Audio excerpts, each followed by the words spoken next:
3 മാർക്കിൻ്റെ ഒരു പ്രോബ്ലം പഠിക്കാം. Right the sequence of natural numbers where each term leaves remainder 4 on division by 6. This is an arithmetic sequence y. Natural നമ്പേഴ്സിൻ്റെ sequence നമ്മൾ എഴുതിയിട്ട് it is divided by 6 then gives remainder 4 അങ്ങനെയുള്ള ഒരു sequence arithmetic sequence നമ്മൾ form ചെയ്താൽ അത് sequence form ചെയ്താൽ അതൊരു അരിത്തമെറ്റിക് സീക്വൻസ് ആണ്. വൈ റീസണും പറയണം. അപ്പം നമ്മൾ ഇവിടെ 10 മനസ്സിലാവും. 10 divided by 6 1 into 6 6 remainder 4 16 by 6 2 into 6 12 balance 4 10 and 16 okay. It is 4 is equal to 4 divided by 6 0 time 0 into 6 0 4 minus 0 reminder 4. അപ്പോൾ ഇത് കഴിഞ്ഞ SSLCയുടെ പബ്ലിക് പരീക്ഷയ്ക്ക് ഒരു ക്വസ്റ്റ്യൻ വന്നപ്പോൾ ഇത് വലിയ വിവാദമായൊരു ക്വസ്റ്റ്യനാണ്. അപ്പോൾ ഇത് പഠിച്ചോണം. 4 എങ്ങനെ വരുന്നു എന്നുള്ളത് മനസ്സിലാക്കണം. അപ്പോൾ നമ്മൾ 10 ഡിവൈഡഡ് ബൈ 6 1 ഇൻറ്റു 6 6 റിമൈൻഡർ 4 വന്നു. 16 നമുക്കറിയാം, ബട്ട് എങ്ങനെ 4 വന്നു നമുക്കൊരു സംശയം വരുന്നതാണ്. അപ്പോൾ നമുക്ക് 4 ഡിവൈഡഡ് ബൈ 6, അപ്പം 4ൽ 6 നമുക്ക് പറ്റില്ലല്ലോ. അപ്പോൾ 0 ഇൻറ്റു 6 0, അപ്പോൾ 4 മൈനസ് 0 4 വരും. അതാണ് ഇവിടുത്തെ ഫസ്റ്റ് ലെറ്റർ 4.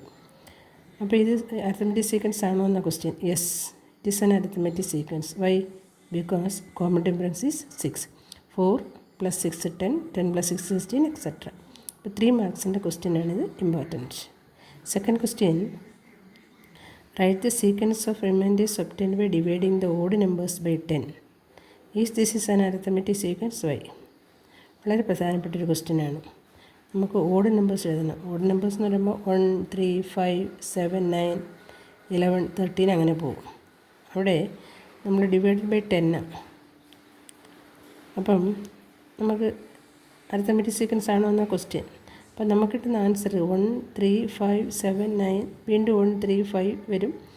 നമ്മളതിൻ്റെ ആൻസർ എഴുതി. എങ്ങനെ കിട്ടുന്നു? 1 3 5 7 etcetera 9 dividing by the odd numbers by 10 ആണ്. 10 കൊണ്ട് ഡിവൈഡ് ചെയ്യേണ്ടി.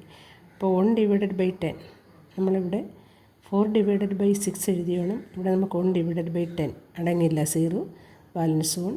3 എടുക്കുമ്പോഴും 3 ഡിവൈഡഡ് ബൈ 10 0 0 ഇൻറ്റു 10 0 റിമൈൻഡർ 3 5 9 9 വരെ വരും. അപ്പോൾ 9 കഴിഞ്ഞാൽ അടുത്ത ഏതാണ്? 11 ആണ്. അപ്പോൾ 11 ബൈ 10 എന്ന് പറയുമ്പം റിമൈൻഡർ 1. ഓക്കെ, 11 ബൈ 10 ആകുമ്പോൾ റിമൈൻഡർ 1. അടുത്തത് 11 കഴിഞ്ഞാൽ 13 ഡിവൈഡഡ് ബൈ 10 1 ഇൻറ്റു 10 10 റിമൈൻഡർ 3. അടുത്തത് 13 കഴിഞ്ഞാൽ ഏതാ?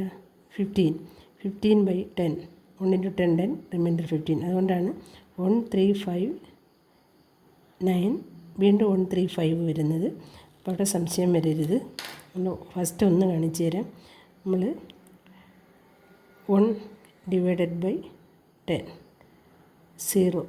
0 ഇൻറ്റു 10 0 റിമൈൻഡർ 1.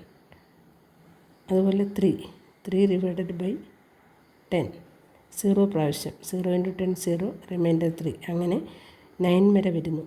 10 ആകുമ്പം 11 ആകുമ്പം 11 ബൈ 10 1 ഇൻറ്റു 10 10 റിമൈൻഡർ 1. 13 ആകുമ്പം 1 ഇൻറ്റു 10 10 റിമൈൻഡർ 3 5. അങ്ങനെ 1 3 5 7 9 വീണ്ടും 1 3 5 അങ്ങനെ വരും. നോ, ഇതൊരു അരിത്തമെറ്റിക് സീക്വൻസ് അല്ല. By because the common difference is not same. Okay, വളരെ പ്രധാനപ്പെട്ടൊരു 2 ക്വസ്റ്റ്യൻസാണ്. 3 മാർക്സിൻ്റെ ക്വസ്റ്റ്യനാണ് പഠിച്ചുള്ളത്.